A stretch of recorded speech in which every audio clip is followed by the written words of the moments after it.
You ever heard the phrase, what Meghan wants, Meghan gets? It's not just a saying, it's a strategy, a philosophy, and for Prince Harry, it might just be a life sentence in a Californian mansion with more bathrooms than friends. This isn't about luxury, it's about control. Meghan Markle didn't just walk into Harry's life, she airlifted him out of his reality, away from his family, his country, and into a world she could curate. And now, with King Charles's health on the decline and Prince William extending olive branches, it's clearer than ever. Harry wants back in, but he can't. Why? Because she won't let him. Let's cut to the chase. There's a narrative floating around, delicately dropped into Hello magazine of all places, that Meghan is terrified to return to the UK for safety reasons. The UK apparently is too dangerous for her and the kids. Never mind the fact that she posts Archie and Lilibet online constantly, invites camera crews into their lives, and flies to Mexico for weekend getaways. Britain, that's where she draws the line. Total nonsense.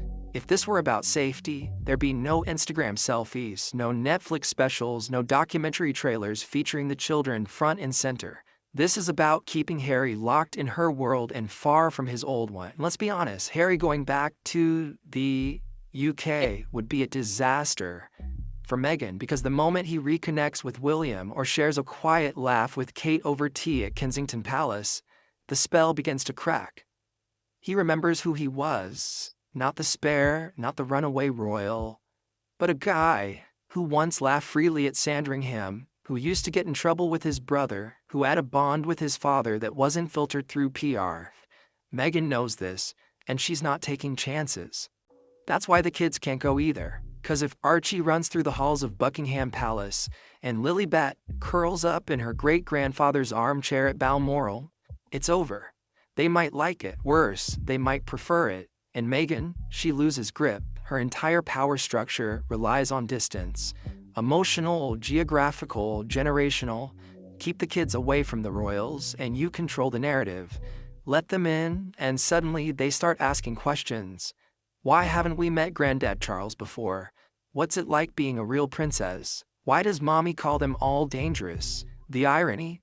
Meghan claims to be protecting her kids, when really she's protecting herself from the possibility that Harry might not need her as much as he once did.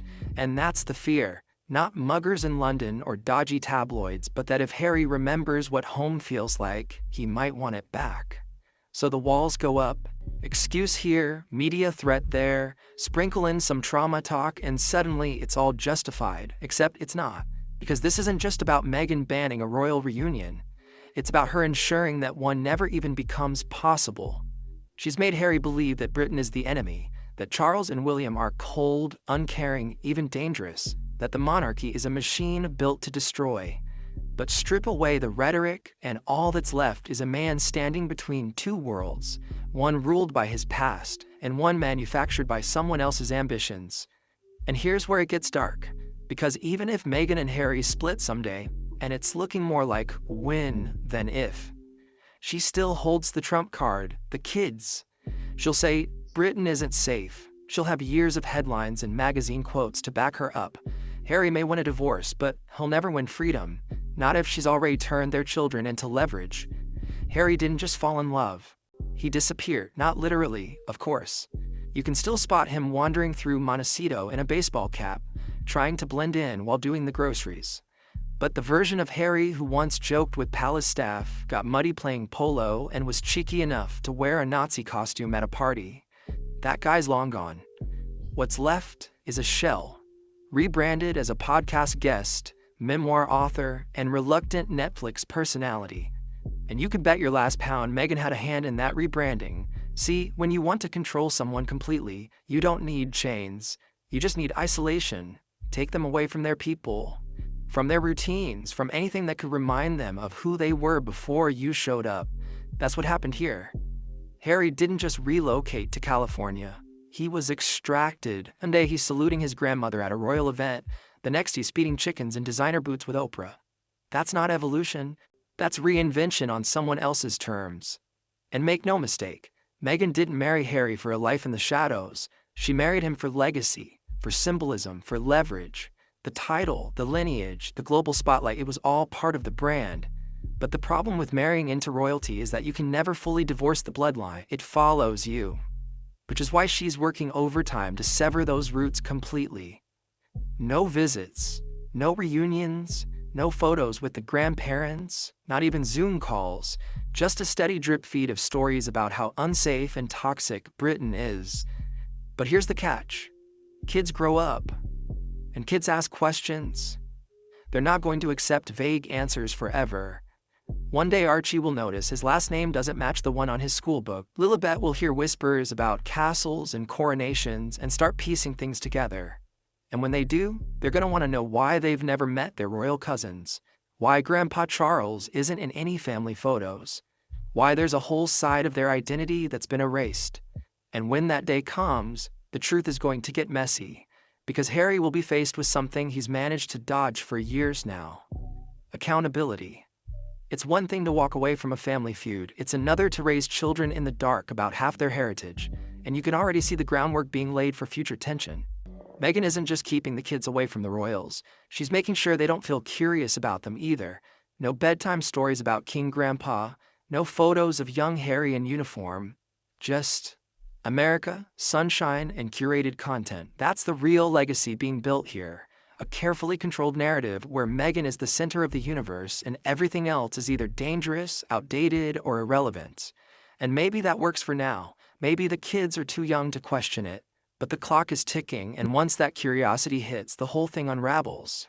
Because no amount of PR can cover up a missing identity. No Instagram post can replace a lost childhood connection. You can Photoshop out a person from your life, but you can't delete where you come from. And Harry, whether he admits it or not, knows this. Deep down, he knows those kids deserve more than curated smiles and staged moments. They deserve the full picture, the whole truth, even if it hurts, even if it means going back to a place he's been taught to fear. There's a ticking clock hanging over all of this, not just Harry's internal conflict or the looming curiosity of his kids, but something much more urgent. King Charles isn't getting any younger. The man is battling cancer, trying to hold a fractured monarchy together while dealing with the absence of his younger son and 2 grandchildren he barely knows. Every day that passes without contact is a missed memory, a moment that can't be replaced. And for Charles, time isn't just precious, it's finite. That's the part Meghan doesn't seem to care about, or maybe she does, and that's the point, because a full royal reunion doesn't just chip away at her control, it destroys the entire version of history she's tried to rewrite. If Archie and Lilibet see their grandfather not as a villain, but as a kind, dignified man who reads them bedtime stories and walks them through his garden at Balmoral, it flips everything. It makes the monster she warned them about look human. And that's dangerous to someone who's built her power on painting herself as the lone protector in a hostile world. But this isn't just about Meghan either. It's about Harry's silence. He lets this narrative persist. He allows the idea to grow that his own father would pose a threat to his kids, that his homeland is too wild, too reckless to step foot in. And maybe it's guilt, maybe it's embarrassment, or maybe it's fear. Because facing the truth means confronting everything he gave up. It means admitting that the isolation wasn't just something that happened to him, it was something he allowed, a choice he made repeatedly, until the door to reconciliation almost disappeared. And that door, it's barely open now. William may still want to make peace. Charles still hopes to see his grandchildren, but there's a point of no return, and Harry's dancing dangerously close to it. He may not realize that one day soon, it won't be Meghan keeping him from his family. It'll be too late. A funeral instead of a reunion. A memory instead of a second chance. A lifetime of wondering what could have been if only he'd acted sooner. What Meghan doesn't understand, or maybe does and just doesn't care, is that when you burn every bridge, you leave your children stranded. They grow up without roots, without context, without a sense of where they came from, and that loss will haunt them in ways no luxury home or brand deal can fix. Archie and Lilibet aren't just missing out on castles and titles, they're missing the normal stuff, running through gardens with cousins, listening to royal family stories at bedtime, building bonds with people who share their blood. That's what's really being stolen here. And when Harry eventually wakes up to all of this, it may be too late to fix. That's the tragedy. He's a man slowly realizing he traded one form of control for another. From royal protocol to private manipulation, from public scrutiny to private isolation. And now, he's stuck in a gilded cage of his own making, with golden bars and a designer sofa. Because if Meghan won't let the kids go, and Harry won't fight for them to go, then the outcome's already written. A family split for good, a king who fades without meeting his grandkids, a brother who watches his sibling disappear forever, and 2 children raised in a curated dream with half their story deleted, not by fate, not by accident, but by design.